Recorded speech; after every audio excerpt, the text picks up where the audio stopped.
प्रधानमंत्री नरेंद्र मोदी ने गांधीनगर में सेमिकॉन इंडिया 2023 कॉन्फ्रेंस का किया उद्घाटन। उभरते नए मध्य वर्ग को भारत की आकांक्षाओं का पावर हाउस बताया। सेमीकंडक्टर उद्योग से संभावनाओं से भरे भारत के लिए चिप निर्माण के इकोसिस्टम बनाने का किया आह्वान। सम्मेलन में सेमीकंडक्टर से जुड़े दुनिया भर के दिग्गज कंपनियों के प्रतिनिधि भी हो रहे हैं शामिल।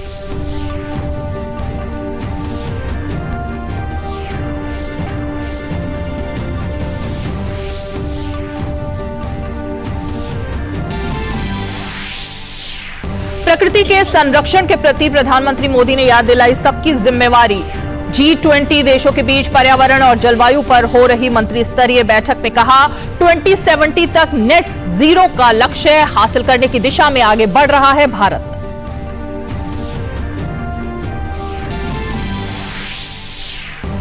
संसद के मानसून सत्र में विपक्ष का हंगामा आज भी जारी। दोनों सदनों की कार्यवाही में आई बाधा। दोनों सदन दिन भर के लिए स्थगित। लोकसभा ने खान एवं खनिज विकास और विनियमन संशोधन विधेयक 2023, राष्ट्रीय दंत चिकित्सा आयोग विधेयक 2023 और राष्ट्रीय परिचर्या और प्रसूति विद्या आयोग विधेयक 2023 किया पारित।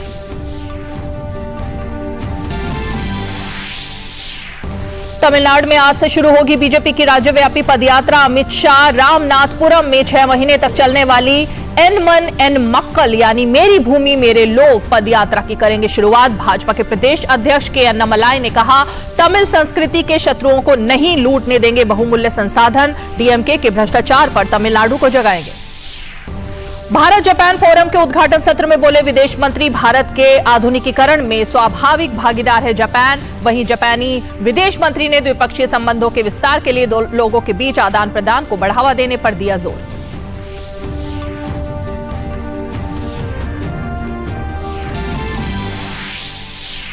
राष्ट्रीय शिक्षा नीति को कल होंगे 3 साल पूरे। केंद्रीय शिक्षा मंत्री धर्मेंद्र प्रधान ने कहा, एनईपी भारत को बना रहा है ज्ञान आधारित अर्थव्यवस्था। रक्षा मंत्री राजनाथ सिंह ने एआई और रोबोटिक्स जैसी प्रौद्योगिकियों से छात्रों को जोड़ने की दिशा में राष्ट्रीय शिक्षा नीति निभा रही है महत्वपूर्ण भूमिका।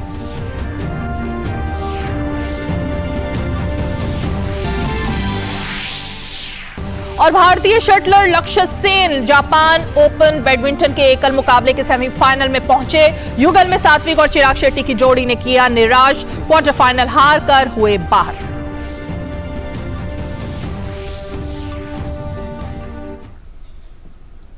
बीजेपी के वरिष्ठ नेता और केंद्र में गृह मंत्री अमित शाह अब से कुछ ही देर बाद तमिलनाडु में पार्टी के एक अहम कार्यक्रम को शुरू करने जा रहे हैं। नाम है एन मन एन मक्कल यात्रा।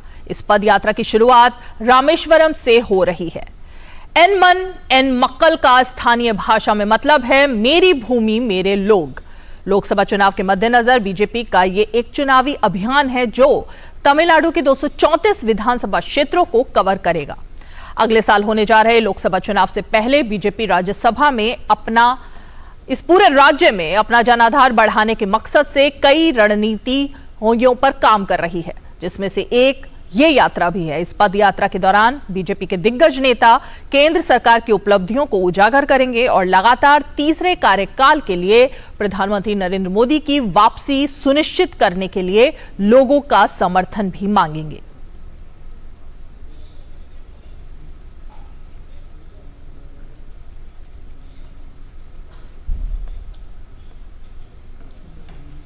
और इस यात्रा के शुरू होने से पहले भाजपा के प्रदेश अध्यक्ष के अन्नामलाई ने बताया कि इस यात्रा में राज्य के सभी 234 निर्वाचन क्षेत्रों को कवर किया जाएगा। पदयात्रा के क्रम में पार्टी लोगों से मिलेगी, उनसे बातचीत करेगी और प्रधानमंत्री नरेंद्र मोदी के लिए उनकी शुभकामनाएं भी लेगी। उन्होंने भी बताया कि यात्रा का दूसरा चरण महत्वपूर्ण है। हम डीएमके के भ्रष्टाचार के खिलाफ जनता के बीच अलग जगाने का काम करेंगे। उन्होंने कहा कि तमिल संस्कृति के प्रति शत्रुतापूर्ण ताकतों को हम हमारे बहुमूल्य संसाधनों को लूटने की अनुमति नहीं देंगे। This yatra en man en makkal, meaning my soil, my people, where every single BJP's karyakarta is having the slogan called my soil, my people. Modi ji's Tamil Mulakkam, the clarion call for Tamil given by Modi. That is the slogan. So all of us are embarking on a long journey for 168 days across 234 constituency, meeting beneficiaries, interacting with them, thanking them, taking their good wishes for Honorable PM Modi ji. We'll have breakfast with them, lunch with them, dinner with them. The second part of this yatra is more importantly to invoke the spirit that this soil and this people belong to us, and we have a very unique Tamil spirit with the Bharatiya culture, and we are not going to allow the forces inimical to Tamil culture to swindle our precious resources. Third, more importantly, it is a yatra also to galvanize people, and we are very sure the kind of love and affection our people of Tamil Nadu has for Modi ji is very high.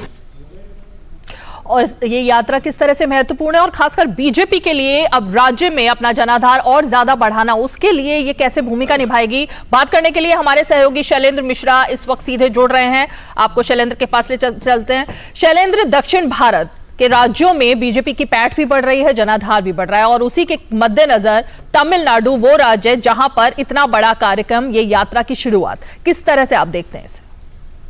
BJP की रणनीति के लिए दक्षिण भारत बहुत अहम है और तमिलनाडु हम देख रहे हैं कि पिछले एक वर्ष में बीजेपी के तमाम कार्यक्रमों की शुरुआत वहां से हुई और अब जब भारतीय जनता पार्टी 2024 के लिए हम देख रहे हैं कि राज्य दर राज्य कार्यक्रमों की शुरुआत कर रही है, तो दक्षिण भारत में तमिलनाडु में इस यात्रा की शुरुआत की जा रही है। उद्देश्य ये है कि वहां पर जनता को ये बताया जाए कि मोदी सरकार की अगुवाई में किस तरह से देश भर में जो अभूतपूर्व बदलाव आए हैं उसका फायदा तमिलनाडु की जनता को भी मिला है, और दूसरी तरफ जो डीएमके की अगुवाई वाली सरकार है, स्टालिन सरकार है, उसकी विफलताओं को जनता को उजागर किया जाए। यही वजह है कि सभी विधानसभाओं में और सभी 39 लोकसभा क्षेत्रों से ये पदयात्रा होकर ये गुजरेगी और 10 से ज़्यादा बड़े केंद्रीय नेता समय समय पर जो जनसभाएं होंगी उसमें शामिल होंगे, जनसभाओं को संबोधित करेंगे, और जिन सीटों पर या जिन क्षेत्रों में भारतीय जनता पार्टी तुलनात्मक तौर पर ज़्यादा मजबूत नहीं है वहां पर बहुत फोकस है। चूंकि तमिलनाडु एक ऐसा राज्य है जहां में कह सकते हैं कि पार्टी का संगठन तो निरंतर मजबूत हो रहा है, लेकिन चुनावी सफलता आप देखें तो पिछले बार के लोकसभा चुनाव में उतनी नहीं मिल पाई थी। तो ऐसे में पूरी कोशिश होगी कि तमिलनाडु में भारतीय जनता पार्टी अपने गठबंधन सहयोगियों के साथ एक शानदार प्रदर्शन करे और जमीनी स्तर पर पार्टी को मजबूत करे, और इसके लिए इस यात्रा की शुरुआत की गई है, इसके लिए इस यात्रा प्रस्तावित की गई। इसकी रूपरेखा ऐसी बनाई गई है कि सभी विधानसभा क्षेत्रों से ये यात्रा गुजरे, सभी लोकसभा क्षेत्र को कवर करे और साथ ही साथ तमाम केंद्रीय नेताओं की मौजूदगी में बड़ी बड़ी सभाएं हो, केंद्र सरकार की उपलब्धियों की चर्चा हो, कैसे दक्षिण भारत के राज्यों पर मोदी सरकार का जोर है, मोदी सरकार की जो कल्याणकारी योजनाएं हैं उससे कैसे कोस्टल इलाकों का विकास हो रहा है, कैसे तटीय क्षेत्रों के विकास में नए प्रतिमान गढ़े जा रहे हैं, इस बारे में लोगों को जानकारी दी जाएगी। तो निश्चित तौर पर बीजेपी की रणनीति के लिहाज से पहली कि लोकसभा वार बीजेपी अपनी स्थिति मजबूत करे, दूसरी संगठन को और चुस्त दुरुस्त बनाया जाए, सक्रिय बनाया जाए और अपनी जीत की संभावनाओं को एनडीए के सहयोगियों के साथ जीत की संभावनाओं को बेहतर किया जाए। इस पूरे लक्ष्य और उद्देश्य के साथ ये जो यात्रा है इसकी रूपरेखा बनाई गई है रीमा, और यही वजह है कि तमिलनाडु जैसे राज्य भारतीय जनता पार्टी के एजेंडे में बहुत ऊपर है, जहां पार्टी को लगता है कि संगठन के लिहाज से भी विकास की बहुत संभावनाएं है और सीट की संख्या के लिहाज से भी वहां पर बढ़त ली जा सकती है। क्योंकि बीजेपी को यह लगता है कि वहां पर जो मौजूदा सरकार है उसकी असफलताओं को जनता के सामने रखा जा सकता है कि देखिए एक तरफ बीजेपी गठबंधन की अगुवाई वाली सरकारें हैं राज्य की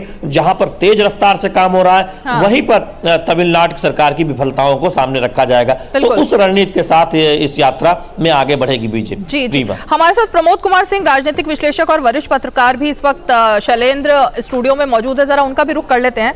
प्रमोद जी, जिस तरह से भ्रष्टाचार, परिवारवाद और खासकर साउथ इंडिया और तमिलनाडु जिसका जिक्र अभी शैलेंद्र भी कर रहे थे, जो डीएमके की सरकार है, एमके स्टालिन की, वो इस समय बैकफुट पे है भ्रष्टाचार के मुद्दे को लेके।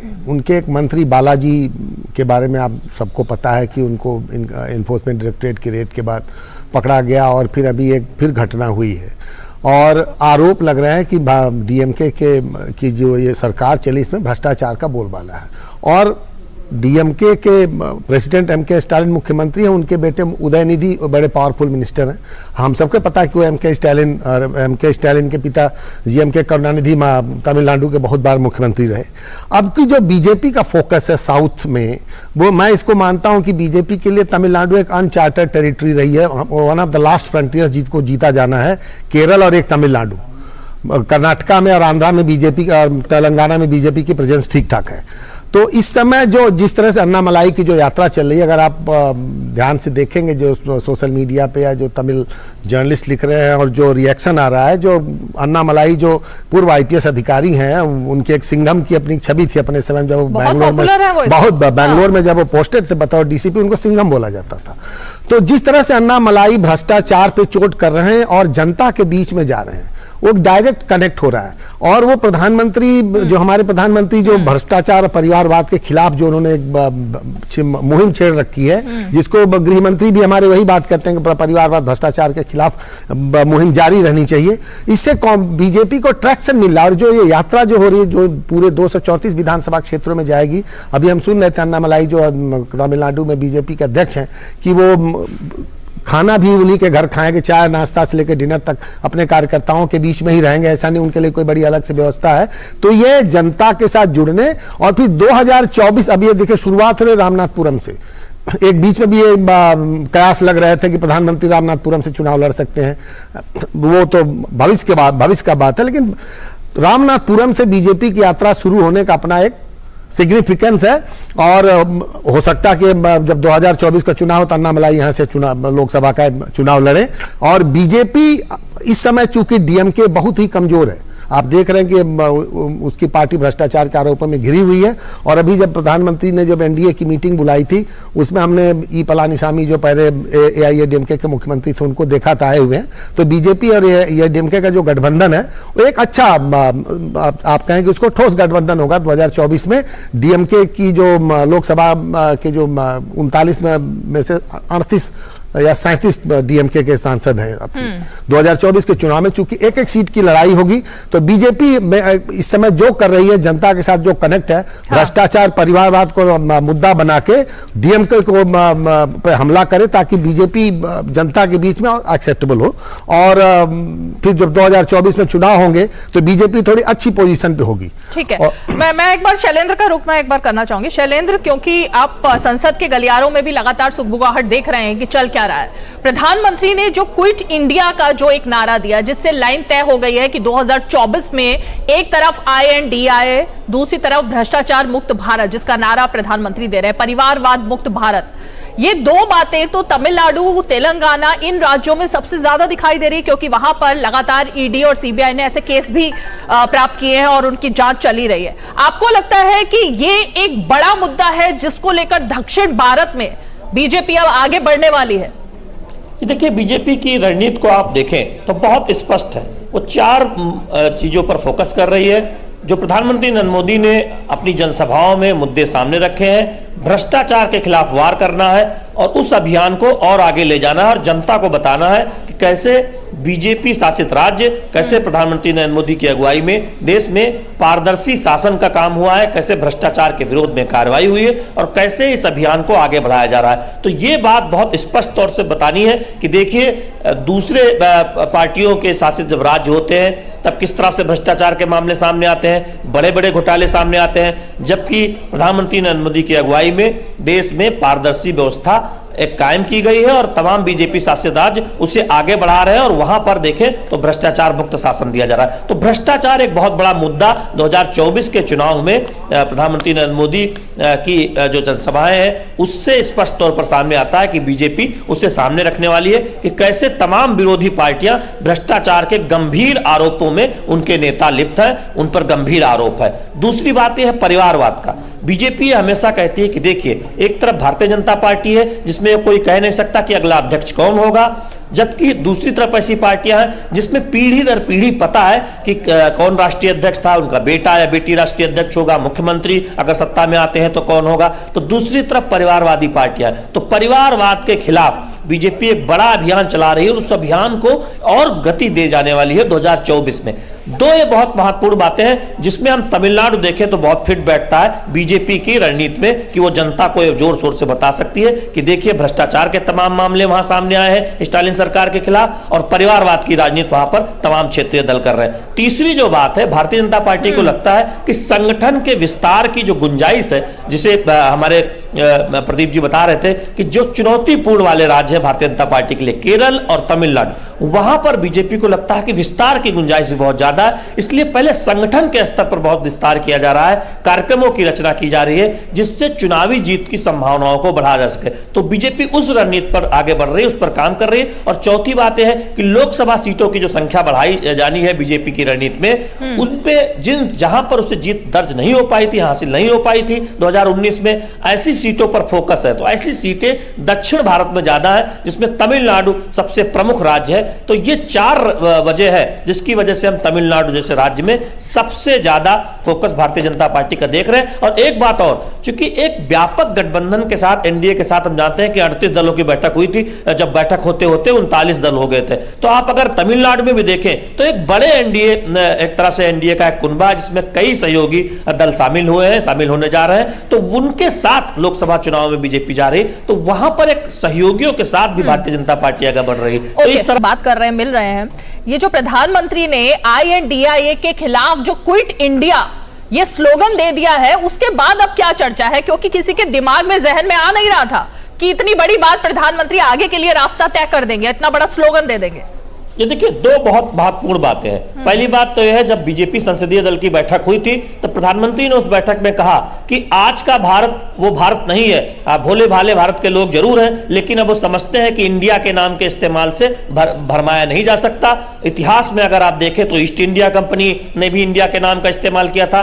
तमाम आतंकी संगठनों ने इंडिया शब्द का इस्तेमाल किया, पॉपुलर फ्रंट ऑफ इंडिया हो या फिर इंडियन मुजाहिदीन हो। तो इस तरह से आप इंडिया का सिर्फ इस्तेमाल कर लेंगे शब्द का और जनता आपके झांसे में आ जाएगी, ऐसा अब होने वाला नहीं है। क्योंकि जनता अब देश की बहुत समझदार हो चुकी है, उसे पता है कि उद्देश्य क्या। दूसरी बात जो आप कह रही थी कि क्विट इंडिया, क्विट जो आप भ्रष्टाचार छोड़ो भारत, एक तरह से वो जो अभियान वो इतने व्यापक स्तर पर हम देख रहे हैं कि प्रधानमंत्री नरेंद्र मोदी की अगुवाई में आगे चलाया जा रहा है। और उसको और गति मिलने वाली है जब प्रधानमंत्री अपने भाषणों में इस बात को कहते हैं कि भ्रष्टाचार के आरोपी चाहे कितने भी बड़े हो बख्शे नहीं जाएंगे, कानून अपना काम करेगा, एजेंसियां अपनी काम करेंगी। तो हम देख रहे हैं कि उस अभियान को और गति मिलती हुई दिखाई दे रही है, जब शीर्ष स्तर पर यह कहा जा रहा है भ्रष्टाचार के खिलाफ। ओके, शैलेंद्र आ रही हूं मैं आपके पास। प्रमोद जी, यही मैं ये समझना चाह रही थी कि नरेंद्र मोदी हमेशा वो दिशा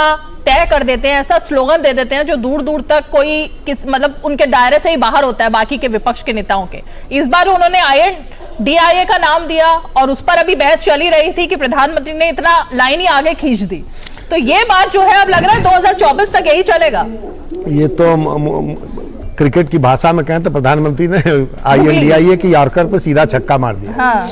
अब जो ये INDIA है, जो अपने को इंडिया इंडिया कहते फिर रहे थे, पहली बात यह है कि आप इंडिया नहीं है, आप INDIA कुछ पार्टियों का घटक है जिसके कुछ 101 सांसद होंगे इस देश में। अगर आप बीजेपी फॉर इंडिया अगर उनके ट्विटर हैंडल को लेकर मजाक उड़ाते थे तो बीजेपी के पास तो 303 सांसद है। हाँ, प्रधानमंत्री ने जो आज जो उनका भाषण था, जब हम सुन रहे थे, उन्होंने एकदम पूरी गेंद ही उठा के INDIA का जो ये घटक दल है उनके ऊपर फेंक दिया। अब उनको पूछा है कि भाई जो पॉपुलर फ्रंट ऑफ इंडिया में भी नाम है, सिमी इस्लामिक जो students of Islamic movement of India Simi जो था उसमें भी इंडिया का नाम है, तो आप कौन सी इंडिया की बात कर रहे हैं? आप पहले अपनी बात बताइए ना कि आप कहना क्या चाहते हैं। 25 दल इकट्ठे हो जाएं, 26 दल इकट्ठे हो जाएं, बोलते हम भारत हैं, ऐसा नहीं होता ना। आप उसके एक हिस्सा जरूर हो सकते हैं। तो इसलिए हम लोग भी शुरू से कह रहे थे कि INDIA है, ये इंडिया नहीं है। प्रधानमंत्री ने आज इन लोगों को, अब देखिए अभी तक अगर आप सोशल मीडिया देखें, मैं देख रहा था बहुत ज्यादा किसी का कोई रिएक्शन नहीं। अभी लोग सोच रहे हैं कि हम इसका जवाब देंगे, क्या देंगे, क्योंकि जो प्रधानमंत्री ने कहा ये बात जनता सुनती है उनको, और ये जनता के दिमाग में बात मेरा मानना अभी तक चली भी गई होगी कि जो इन्होंने प्रधानमंत्री ने जो आज इन लोगों की पोल खोली है वो सच्ची, वो आने वाले उसके दूरगामी परिणाम होंगे। अब देखते हैं कि जो लोग हम इंडिया करते हैं वो आगे क्या बोलेंगे। और परिवारवाद में तो चोट है, ये भ्रष्टाचार के खिलाफ मैंने नहीं देखा कि अपने करीब 28-30 साल के जर्नलिज्म कैरियर में कि ईडी इतना एक्टिव रहा। और ईडी खाली आप ये कहें कि खाली MP MLAs के खिलाफ ही नहीं, आप देखेंगे अगर ईडी का ट्विटर हैंडल आप देखें, पूरे देश भर में उनकी कार्रवाई होती रहती है। जितने लोग मनी लॉन्ड्रिंग में लगे हुए हैं किसी को नहीं बख्शा जाएगा। मैं रोकूंगी, ये जो तस्वीरें हम लगातार अपनी स्क्रीन पर देख रहे हैं, ये वहीं की तस्वीरें हैं रामनाथपुरम की, जहां पर अब से कुछ ही देर में गृह मंत्री पहुंचने वाले हैं। भीड़ जो है, जो इतनी जनता दिखाई दे रही है, जितने लोग सुनने के लिए वहां पहुंचे हैं इस यात्रा के शुभारंभ पर, ये नजारा क्या कहता है, मैं ये समझना चाहूंगी आपसे। तमिलनाडु में बीजेपी के लिए इतनी बड़ी भीड़ देखना एक बड़ा सुखद आश्चर्य हमारे लिए। आप देखें अभी लोग अभी आ रहे हैं, जब गृह मंत्री का भाषण शुरू होगा तब तक मुझे लगता है कि किसी के पास खड़ा होने की भी जगह नहीं होगी वहां पे।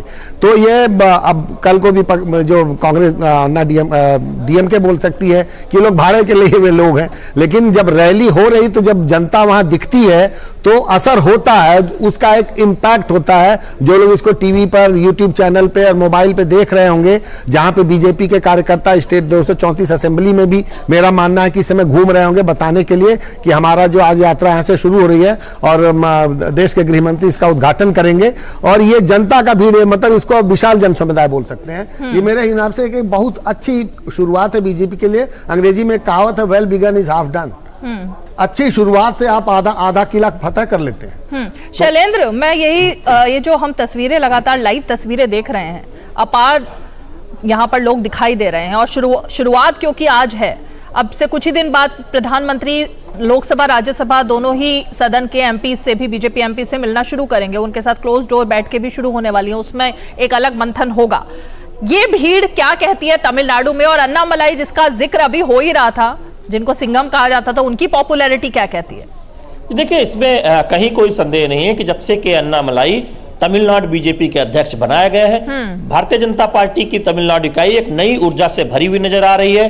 राज्य सरकार के खिलाफ बड़े बड़े अभियान चलाए जा रहे हैं, उनकी विफलताओं को उजागर किया जा रहा है, भ्रष्टाचार के मामलों पर करारा प्रहार किया जा रहा है और एक मुख्य विपक्षी के तौर पर भारतीय जनता पार्टी स्थापित होती हुई दिखाई दे रही है तमिलनाडु की राजनीति में। दूसरी बात यह है कि अगर भारतीय चुनावी राजनीति का इतिहास देखें तो किसी भी राजनीतिक दल की चुनावी जनसभाओं में जब भीड़ इकट्ठा होती है या फिर किसी जनसभा में, कार्यक्रम में भीड़ इकट्ठा होती है, तो हम देखते हैं कि उस राज्य में उस राजनीतिक दल की जड़ें या तो वर्तमान में या तो भविष्य में गहरी हो जाती है। चूंकि आप भारतीय जनता पार्टी की अगर सफलताओं का इतिहास देखें तो लखनऊ में जब एक रैली हुई थी आज से करीब 2 दशक पहले, और तब यह अनुमान लगाया गया था कि केंद्र की सत्ता में भारतीय जनता पार्टी अब आ जाएगी, और उसके बाद कुछ वर्ष जरूर लगे लेकिन भारतीय जनता पार्टी केंद्र की सत्ता में आ गई।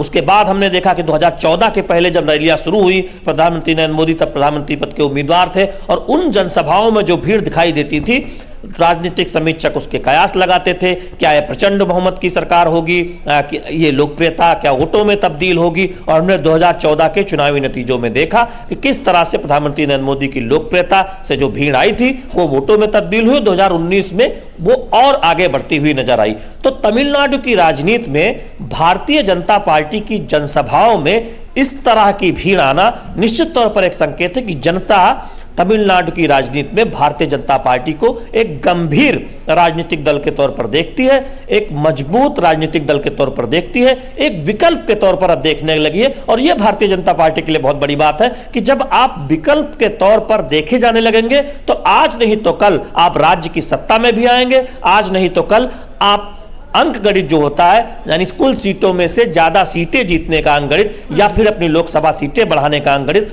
उसमें भी आप आगे बढ़ते हुए नजर आएंगे। तो निश्चित तौर पर चुनावी जनसभाओं में या जनसभाओं में या पार्टी के कार्यक्रमों में इस तरह की भीड़ अक्सर राजनीतिक दलों की जड़ों को मजबूत करती है, कई बार चुनावी सफलता सुनिश्चित भी करती है। हालांकि यह अनिवार्य नहीं होता, लेकिन फिर भी इसकी संभावनाएं हम बहुत देखते हैं कि जब आपके पास एक सक्षम नेतृत्व हो, एक लोकप्रिय नेतृत्व हो, एक मजबूत संगठन हो, तो जनता के साथ आप चुनावी सफलता भी हासिल करते हैं। तो कोई आश्चर्य नहीं होगा कि 2024 में आप एक आश्चर्यजनक परिणाम तमिलनाडु की राजनीति में लोकसभा चुनाव के लिहाज से देखें, लोकसभा सीटों की संख्या के लिहाज से देखें, और बीजेपी के रणनीतिकार यही मानते हैं। नहीं शैलेंद्र, रणनीतिकार तो मानते हैं, लेकिन एक समय वो भी था जब हम देखते थे कि उत्तर भारत की पार्टी बीजेपी को ये टैगलाइन देकर के ही संबोधित किया जाता था।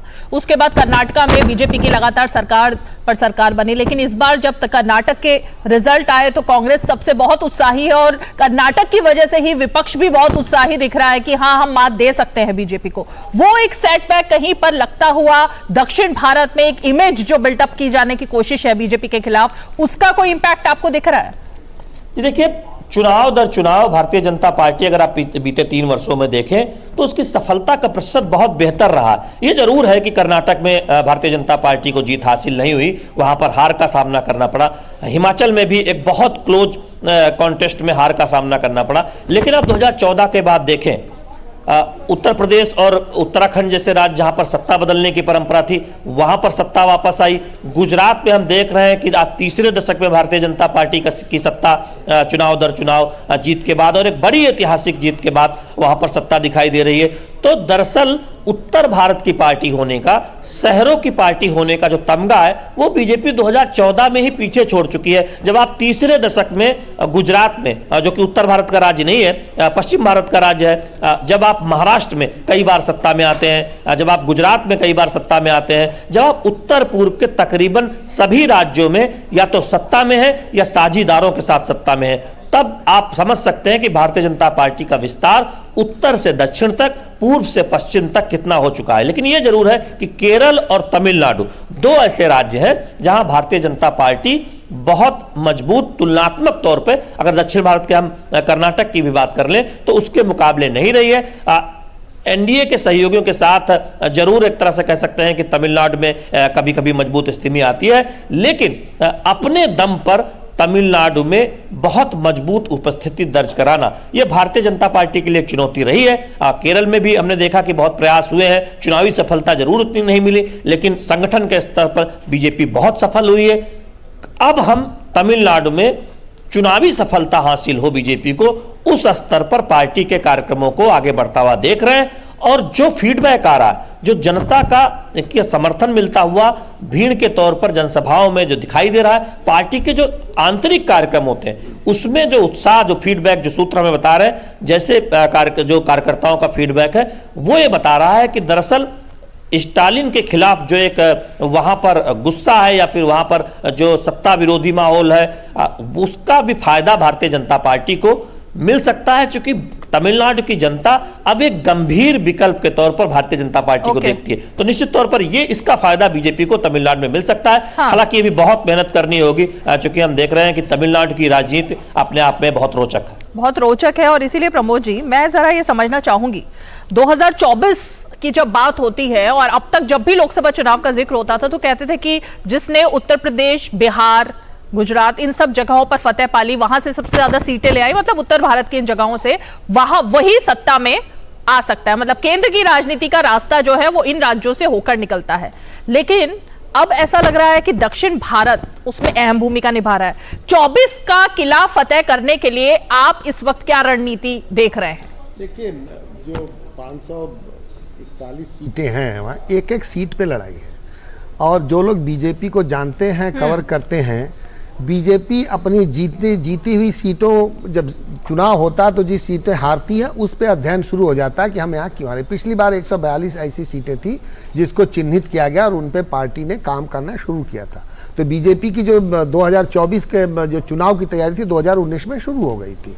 बीजेपी ने स्टेट्स को मार्क किया हुआ, सीट्स को मार्क किया हुआ कि हमें कहाँ पे कितना वोट मिला था, हम आगे कहाँ जाएंगे।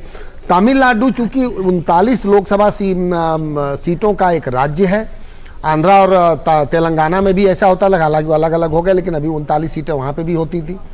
तो बीजेपी तमिलनाडु में जो पुश कर रही है वो अपने भविष्य के लिए कर रही है। अब जो शैलेंद्र की बात से मैं सहमत हूँ, उन्होंने कहा था कि अभी आप कहेंगे चुनावी फायदा आपको अभी मिल जाए, ऐसा ये कहना मेरे हिसाब से अभी जल्दबाजी होगी। लेकिन चूंकि जिसको फ्यूचर इन्वेस्टमेंट की बात करें, जब कि अन्नामलाई को अध्यक्ष बनाया गया, कि अन्नामलाई को बीजेपी की जो सेंट्रल लीडरशिप है उनका जो है कॉन्फिडेंस, विश्वास प्राप्त है, और अन्नामलाई सुबह से शाम तक, रात तक फील्ड में ही रहते हैं और आप जनता के बीच में आप उनको देखेंगे। तो 2024 की तैयारी के लिए कर्नाटक में भी जो 28 सीटें हैं, 29, 28, 57 हो गया।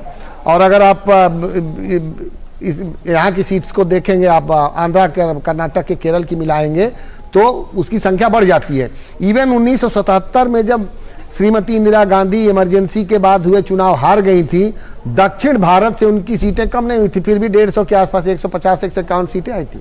तो बीजेपी जब इन सब चीज़ों को, अपने बहुत से तथ्यों को और जो परम्यूटेशन कॉम्बिनेशन होता है उसको देख के करीब एक एक सीट की लड़ाई है। हो सकता है कि आपको बिहार में 2 सीटें कम आए, अगर आप तमिलनाडु से 5-7 सीटें जीत जाते हैं तो उसकी भरपाई हो जाती है। आप तेलंगाना में आपके अपनी सीटें अभी पिछली बार 4 या 5 थी, अगर आपके पास 8-10 जीत जाते हैं तो आपकी भरपाई हो जाती है।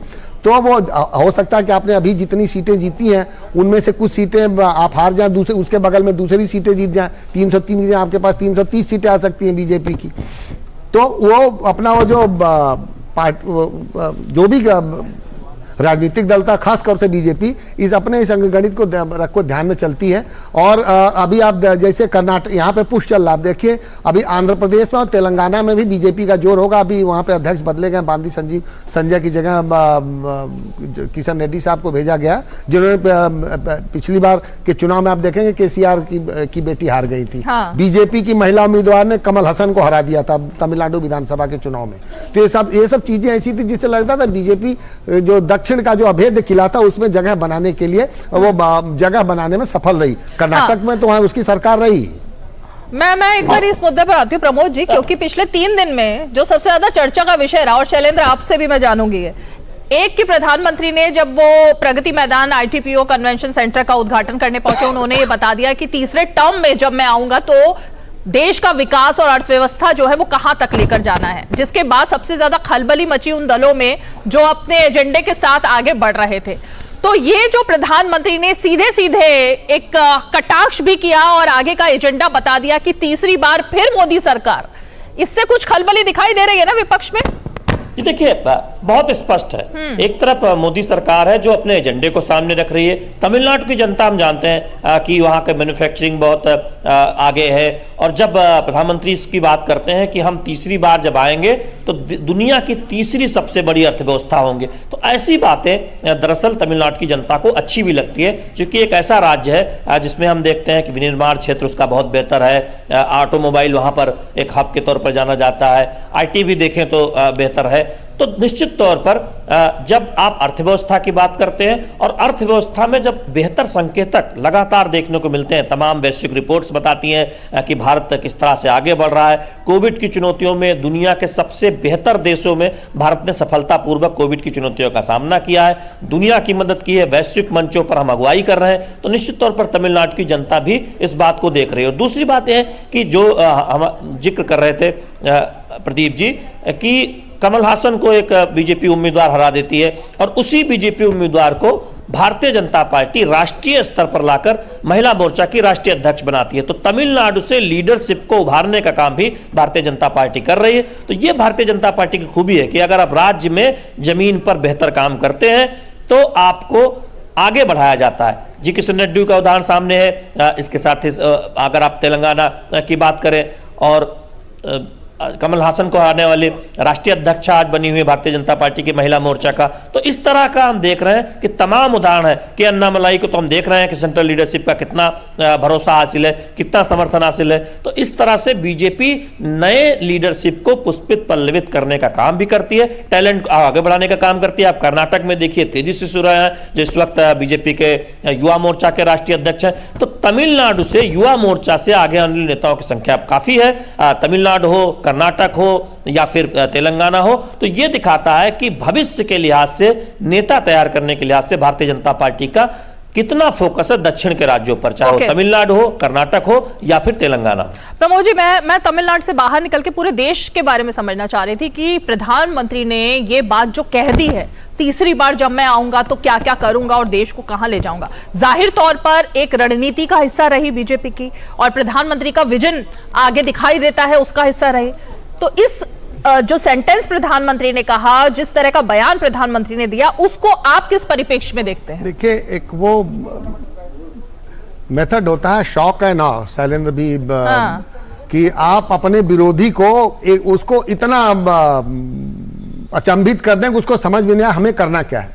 प्रधानमंत्री ने जो प्रगति मैदान में भाषण दिया था, उन्होंने कहा मेरे तीसरे कार्यकाल में हम विश्व की तीसरी अर्थव्यवस्था होंगी।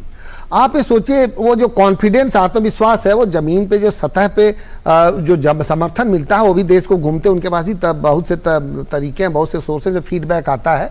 तो उन्होंने कहा उसके बाद मैंने देखा रिएक्शन आया कांग्रेस के जयराम रमेश का कि नहीं अब तो अर्थव्यवस्था ऐसी हो गई कि जो भी आएगा भारत अपने आप तीसरे स्थान पे पहुंच जाएगा विश्व अर्थव्यवस्था में। तो भाई, जब आपकी सरकार 2014 में गई थी, भारत तो 10वें नंबर पे था। तो प्रधानमंत्री मोदी के आने के बाद से 5वीं अर्थव्यवस्था हो गई है। अब इस समय करीब 3.25 ट्रिलियन हमारा 5 ट्रिलियन इकोनॉमी वाला भी गैप बहुत ज़्यादा बहुत ज़्यादा दूर नहीं है, उसको पूरा कर लेंगे हम। हमारा फॉरेक्स रिजर्व इस समय $609 बिलियन के आसपास है, जो कि आप देख लीजिए 2014 में जब यूपीए था तो उस समय शायद 280 के आसपास था हमारा, उससे ज़्यादा आप देखिए, उससे जस्ट डबल हो गया विद इन 9 ईयर्स। तो ये सारी चीज़ें हैं, और प्रधानमंत्री ने जो एकदम जो INDIA का जो घटक हैं उनको एकदम बैकफुट पर डाल दिया। लोगों को समझ में नहीं आ रहा कि प्रधानमंत्री ने ऐसा कह दिया। अच्छा, जनता ने सुन लिया, टेलीविजन पे बोल रहे थे, और वो व्हाट्सएप ग्रुप्स में वो प्रधानमंत्री का वो वीडियो की क्लिप घूम रही है कि हम जब आएंगे मेरे तीसरे कार्यकाल में हम ये करेंगे। तो उससे जनता को लगता है कि जो प्रधानमंत्री डिलीवर कर रहे हैं, जो उन्होंने जो बातें कही थी, जो अपने पोल मैनिफेस्टो में बीजेपी ने 14 में 19 में कहे, उसको एक एक करके डिलीवर कर रहे हैं। और सबसे बड़ी बात है, जो समाज का जो शोषित वंचित वर्ग था, जो सबसे नीचे था, जो बैंकिंग से दूर था, जिसको सरकारी फायदे नहीं मिलते थे, स्कीम्स का फायदा नहीं मिलता था, उनको डायरेक्ट बेनिफिट ट्रांसफर से जोड़ के उनको सरकार की सारी स्कीमों उनके घर पे ले जाकर रख दिया। तो इससे जो प्रधानमंत्री के प्रति जो विश्वास है वो जनता का बढ़ रहा है। तो प्रधानमंत्री ने बोल दिया कि हम जब आएंगे तीसरे कार्यकाल में तो हम ये चीजें करेंगे। और भारत की जो आर्थिक स्थिति के साथ जो सामरिक मजबूती और फिर अंतर्राष्ट्रीय जगत में भारत की जो एक पहचान बढ़ रही है, आपने देखा होगा प्रधानमंत्री जहां जाते हैं, अभी फ्रांस में गए थे तो वहां पे फ्रांस ने उनका सबसे बड़ा अपना सम्मान दिया, राष्ट्रपति ने। मिस्र में गए थे तो ऑर्डर ऑफ नाइल दिया था। इसके पहले जब पापुआ न्यू गिनी में गए थे तो वहाँ पे जितने सेंट्रल पैसिफिक कंट्रीज हैं सबने अपने देश का सर्वोच्च सम्मान दिया। और अभी US में गए थे तो उन्होंने दूसरी बार वहाँ की ज्वाइंट सेशन ऑफ जो कांग्रेस है उसको संबोधित किया। सारी चीज़ें हैं इससे, और एक कम से कम एक मजबूत सरकार, एक मजबूत प्रधानमंत्री, एक मजबूत देश को बनाने के लिए बहुत जरूरी है। तो मेरा मानना है कि जो आपने जो सवाल पूछा था उसमें कि प्रधानमंत्री अपनी तरफ से पूरा तैयार है, उनको पूरा आत्मविश्वास है कि उनकी सरकार तीसरी बार आ रही है, और विपक्ष अब सोचे कि उसको क्या करना है। ओके, अब प्रमोद जी, दूसरी तरफ अविश्वास प्रस्ताव जिसकी चर्चा हो रही है, अगला हफ्ता बहुत क्रूशियल होने वाला है। उसको लेकर भी एक फूट दिखाई दी थी पहले, लेकिन उसके बाद फिर आपस में ही सबने तय कर लिया नहीं ठीक है, एक लंबी बातचीत के लिए छोटी चीजों को छोड़ा जा सकता है। ये अविश्वास प्रस्ताव एक तरफ, दूसरी तरफ मिशन 2024। अभी जो अविश्वास प्रस्ताव कांग्रेस ये जो INDIA जो कह रहे थे कि हम लेके आए हैं, फिर आपने देखा कि CPM के नेता ने कह दिया कि आपने हमसे पूछा ही नहीं। हाँ। आपने अपनी तरफ से नो कॉन्फिडेंस मोशन डाल दिया। हालांकि उसमें 50 सांसद का साइन कर देते हो तो नो कॉन्फिडेंस मोशन एक्सेप्ट जाता। अब स्पीकर ने एक्सेप्ट कर दिया। अब उस पर डिस्कशन हो जाए, आप भाग रहे हैं, आप डिस्कशन करने को तैयार नहीं है, बहाने बना रहे हैं ना। अगर आप पार्लियामेंट चलने नहीं दे रहे हैं, अभी वो जो कल एक जन सुविधा बिल था जो जनता के महत्व का था, अगर पार्टियों में जनता के प्रति जरा सी संवेदना होती उस पर बहस करते, आपने किया नहीं। सिनेमेटोग्राफिक एक्ट कल पास हुआ, अनुराग ठाकुर ने पायलट किया था, हमारे जो सूचना प्रसारण मंत्री हैं, आपने उसमें भी बहस नहीं की। आज भी 2 बिल पास हुए हैं, आपने उसमें भी बहस नहीं किया। फिर आप कहते हैं बाहर की पार्लियामेंट में बिल पास हो रहा, आप बहस में हिस्सा नहीं ले रहे हैं। और 2000 इस समय जो अपोजिशन है टोटली फ्रेगमेंटेड है, डिसमेंटल कर दिया इसको, मेरा मानना है।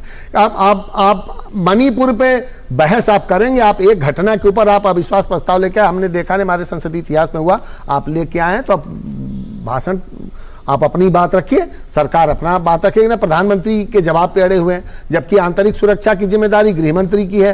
वो बीजेपी में NDA गवर्नमेंट में बड़े ओहदे के मंत्री हैं, वो जवाब देंगे। जब प्रधानमंत्री अविश्वास प्रस्ताव प्रधानमंत्री के खिलाफ है तो उनकी मंत्रिमंडल, तो प्रधानमंत्री आखिर में जवाब देंगे। आप चाहते हैं पहले शुरू में प्रधानमंत्री बोल दें, आप जानना चाहते हो कि सरकार क्या कहना चाहती है, आप बहस में हिस्सा लीजिए, आपको जो कहना है उसका ही है, उसके बाद सरकार का जवाब सुनिए, उसके बाद जनता फैसला करेगी कि क्या होना क्या नहीं होना है।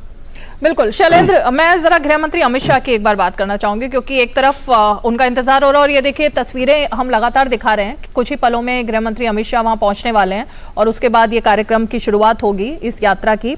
लेकिन शैलेंद्र, आप जुड़े हुए हैं? ओके, तो प्रमोद जी, मैं आप ही से समझना चाहूंगी, गृह मंत्री अमित शाह एक तरफ अभी तमिलनाडु की तरफ कूच, दूसरी तरफ मध्य प्रदेश में जहां पर कि इस साल के अंत में विधानसभा के चुनाव होने, वहां पर भी कमान जो है वो पूरी तरह से संभाल ली गई है, और अमित शाह वहां पर भी जा रहे हैं। ये जो रोल है, और जिस तरह से बीजेपी, क्योंकि जब तक विपक्ष सोचना शुरू करता है रणनीति के बारे में, बीजेपी की रणनीति पूरी तरह से शुरू हो जाती है। ये जो बीजेपी है, यही है वो बीजेपी जिसका जिक्र प्रधानमंत्री का वो एक वीडियो और बयान काफी वायरल भी हो रहा था, जब उन्होंने पिछली बार 2018 में अविश्वास प्रस्ताव के दौरान कहा था कि यही वो लगन है और शक्ति है जब 2 से हम यहां तक पहुंचे और आप लोग 40 पर आकर अटक गए।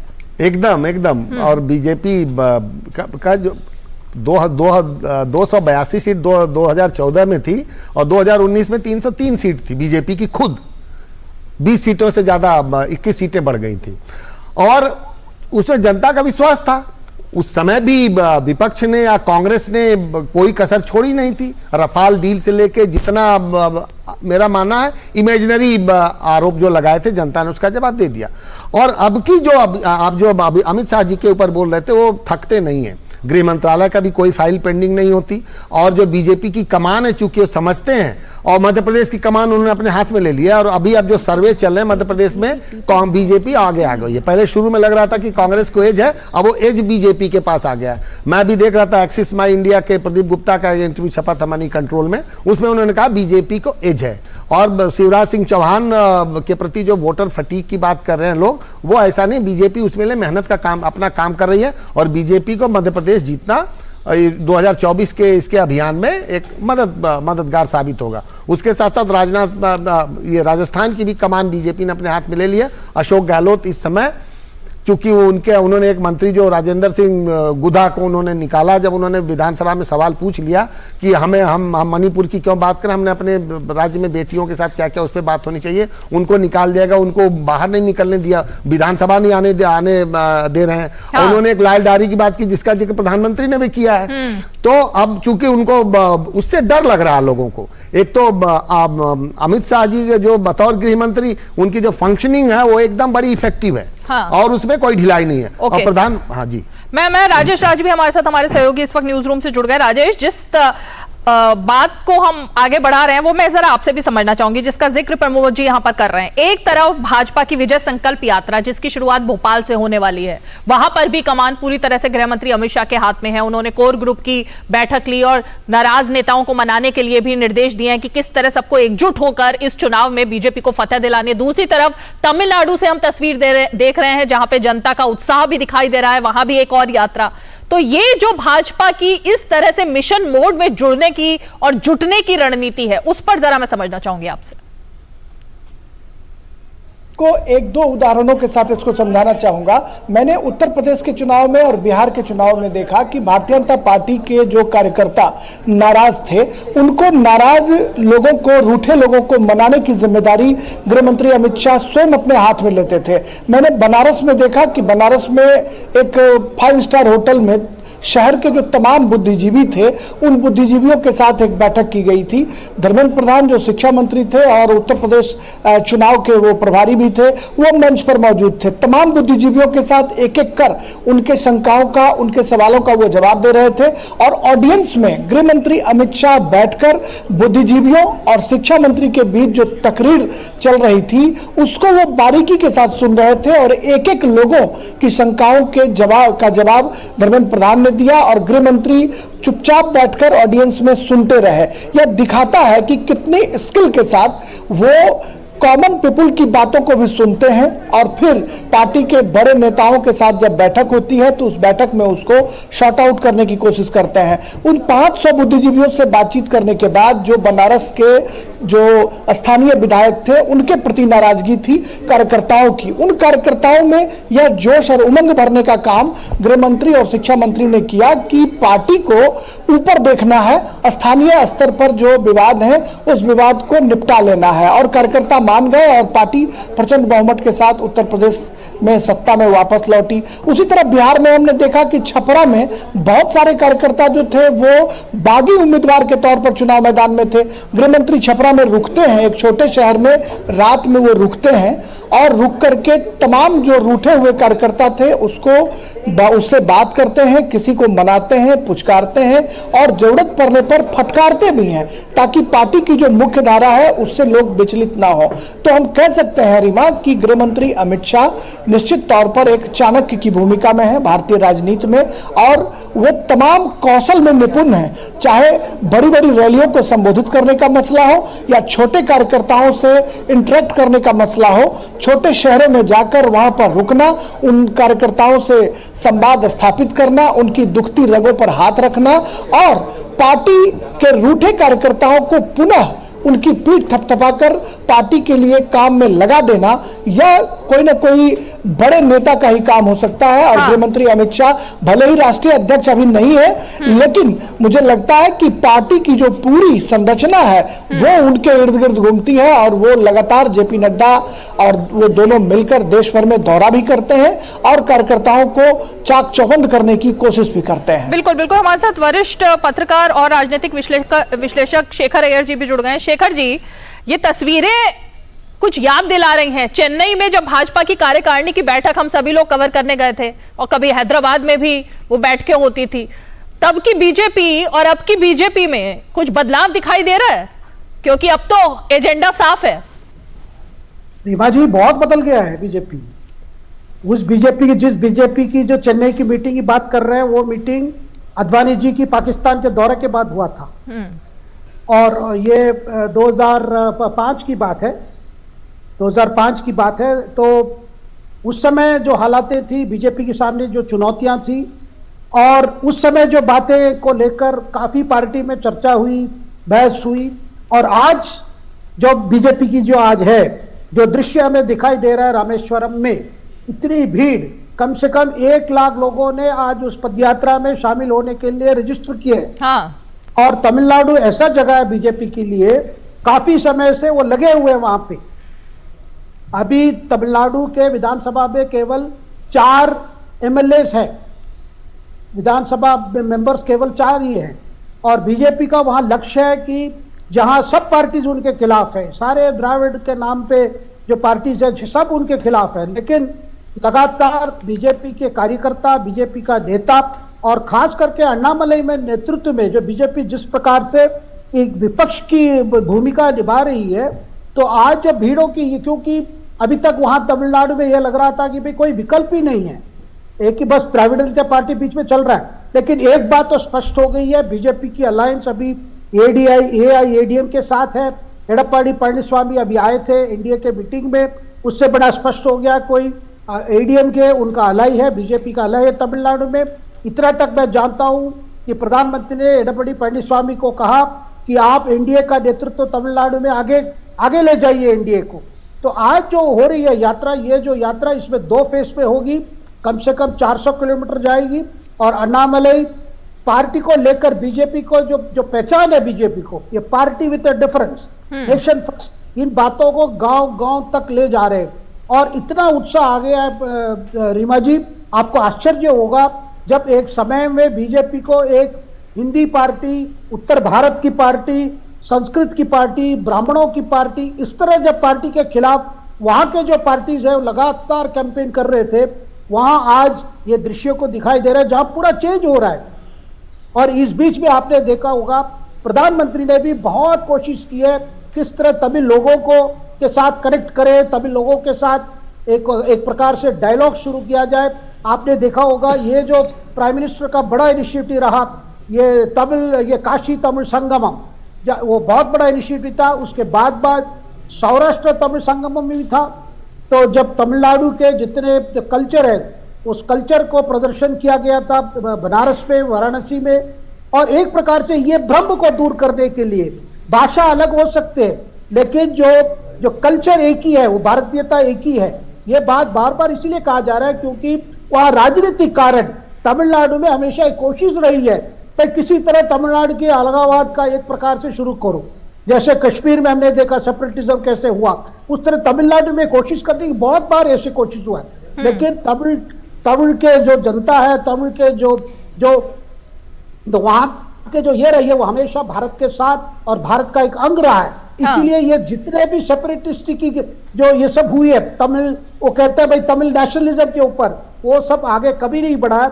और आज बीजेपी की यही कोशिश है कि प्रधानमंत्री जो चाहते हैं कि भाई तमिलनाडु का जो महत्व इंपॉर्टेंस है, तो तमिलनाडु का विकास भारत का विकास है। तमिलनाडु को माना जाता है सबसे एक हमारे इंडस्ट्रियल स्टेट में सबसे बड़ा है। वहां पे प्राइम मिनिस्टर ने डिफेंस दो डिफेंस कॉरिडोर प्रोजेक्ट, एक प्रोजेक्ट तमिलनाडु में, दूसरा उत्तर प्रदेश में है। तो लगातार कोशिश हो रही है प्राइम मिनिस्टर की तरफ से कि तमिलनाडु के साथ कभी भी अन्याय नहीं होनी चाहिए। तमिल जो जनता है उनको कभी ये नहीं होनी चाहिए कि बीजेपी उत्तर भारत की पार्टी है, उनकी फिक्र नहीं करती, ऐसी बात नहीं है। तो ये यात्रा का भी वही उद्देश्य है, बीजेपी को घर घर तक ले जाए, बीजेपी के बारे में बताएं, बीजेपी का आइडियोलॉजी को सब उन लोगों तक पहुंचाए, ताकि ये जो प्रचार चल रहा है, दुष्प्रचार लगातार, जो खास करके डीएमके जो डीएमके शासित सरकार और डीएमके के नेतृत्व में जो वहां फ्रंट है, वो लगातार जिस तरह बीजेपी को घेरने की कोशिश करते हैं। और एक समय था रीमा जी, अभी हमने देखा कि मतलब 2-3 साल के पहले की बात कर रहा हूं, जब वहां पे ब्लैक फ्लैग दिखाने की कोशिश हो रही थी। जब भी प्रधानमंत्री तमिलनाडु के दौरे में जाते थे, वो भी राष्ट्र को समर्पित करने के लिए, उनकी प्रोजेक्ट्स को समर्पित करने के लिए या फाउंडेशन स्टोन लगाने के लिए। लेकिन आज देखिए कैसा माहौल बदल गया है। इतने लोग अगर तमिलनाडु में बीजेपी इकट्ठा कर सकती है, इसका मतलब एक बड़ा मैसेज आ रहा है कि ये जितने भी कोशिश करें, ये जो आपके जो इंडिया करके जो नया विपक्ष का अलायंस बना है, तमिलनाडु में बीजेपी पूरी उम्मीद के साथ आगे बढ़ रही है। ओके राजेश राज, जिसका जिक्र यहाँ पर अभी शेखर जी ने किया कि अन्नामलाई, इससे पहले हम उनके बारे में चर्चा कर रहे थे। काशी तमिल संगमम में भी जब हम गए वाराणसी में, हमने उनकी पॉपुलैरिटी वहां भी देखी। उनके मंच पर आते ही लोगों ने उनको अभिवादन देना शुरू कर दिया। फिर कर्नाटका में भी उनका रोल रहा सह प्रभारी के तौर पर, वो दिखाई दिए हमें। और अब तमिलनाडु में के अन्नामलाई के बारे में मैं समझना चाहूंगी, एक तो उनकी पॉपुलैरिटी, आपको लगता है उसका भी फायदा तमिलनाडु में कहीं ना कहीं मिलता हुआ दिख रहा है बीजेपी को? निश्चित तौर पर आपने जो कहा पॉपुलैरिटी की बात की, तो निश्चित तौर पर वो एक पॉपुलैरिटी उनकी है। और खास करके जो युवा हैं, वो युवा निश्चित तौर पर अब प्रधानमंत्री नरेंद्र मोदी का जो एक बड़ा व्यक्तित्व है, जो बड़ा चेहरा है भारतीय जनता पार्टी के पास, उससे भी आकर्षित हो रहे हैं। और शेखर अय्यर साहब ने जो कहा कि पहले प्रधानमंत्री नरेंद्र मोदी सिर्फ तमिलनाडु में जब जाते थे तो उद्घाटन या शिलान्यास करने जाया करते थे, लेकिन आज अगर इतनी बड़ी तादाद में लोग गृह मंत्री अमित शाह को सुनने के लिए आ रहे हैं, जो भीड़, जो विजुअल्स जो बयां कर रहे हैं, तो वो निश्चित तौर पर यह कहा जा सकता है कि कर्नाटका में भले ही भारतीय जनता पार्टी जो है वो हार गई हो, लेकिन दक्षिण के राज्यों में पार्टी ने अपने संगठन को मजबूत करने की पूरी कोशिश की है। हमने पिछले कुछ एक महीने पहले केरला के कोच्चि में गया था, जहां पर प्रधानमंत्री नरेंद्र मोदी ने एक युवम जो समागम था एक कॉलेज में, उसको संबोधित किया था। और उसमें दक्षिण के कई राज्यों के छात्र प्रधानमंत्री मोदी को सुनने के लिए आए थे। और प्रधानमंत्री नरेंद्र मोदी का जब उद्बोधन शुरू हुआ तो बिल्कुल जो सांझ जो है शाम का वक्त था और अंधेरा होने को था, पीएम मोदी ने जब लोगों से ये अनुरोध किया कि अपने मोबाइल का जो टॉर्च है उसको जलाकर अपनी उपस्थिति का एहसास कराएं, तो पूरा जो वो सभागार था, जो पूरा प्रांगण था, बहुत बड़ा मैदान था कॉलेज का, वह एकदम दुधिया रोशनी में नहा गई। और इससे ये दिखाई पड़ा कि किस तरीके से प्रधानमंत्री नरेंद्र मोदी को दक्षिण के राज्यों के जो युवा हैं वो उनको पसंद करते हैं। मंच पर भारतीय जनता पार्टी युवा मोर्चा के जो राष्ट्रीय अध्यक्ष हैं तेजस्वी सूर्या, वो भी थे। और AK एंटनी जो देश के पूर्व रक्षा मंत्री रहे हैं, कांग्रेस के लीडर रहे हैं, उनके जो पुत्र हैं वो उससे पहले शामिल हुए थे बीजेपी में, और वो भी उस मंच पर मौजूद थे। तो कहीं ना कहीं तमिलनाडु हो, केरला हो या तेलंगाना हो, तेलंगाना में भारतीय जनता पार्टी बहुत तेजी से पांव पसार रही है। आपने पिछले लोकसभा चुनाव के दौरान भी देखा कि बीजेपी का परफॉर्मेंस जो है वहां पर अच्छा रहा।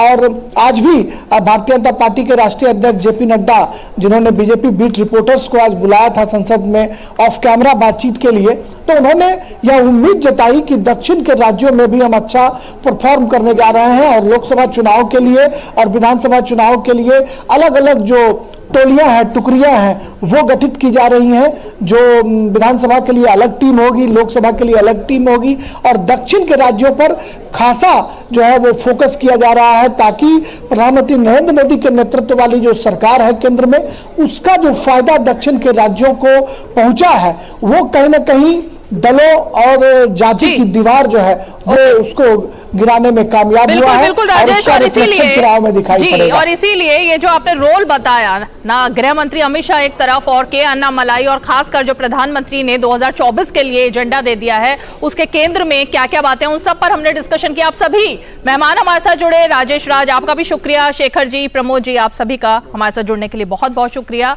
और इस खबर पर हम लगातार बने रहेंगे। फिलहाल इस बुलेटिन में इतना ही, लेकिन गृह मंत्री अमित शाह जो कि अब से कुछ ही देर में रामनाथपुरम पहुंचने वाले हैं बीजेपी की यात्रा को हरी झंडी दिखाने के लिए, उनका उस खबर पर हम बने रहेंगे। फिलहाल इतना ही, नमस्कार।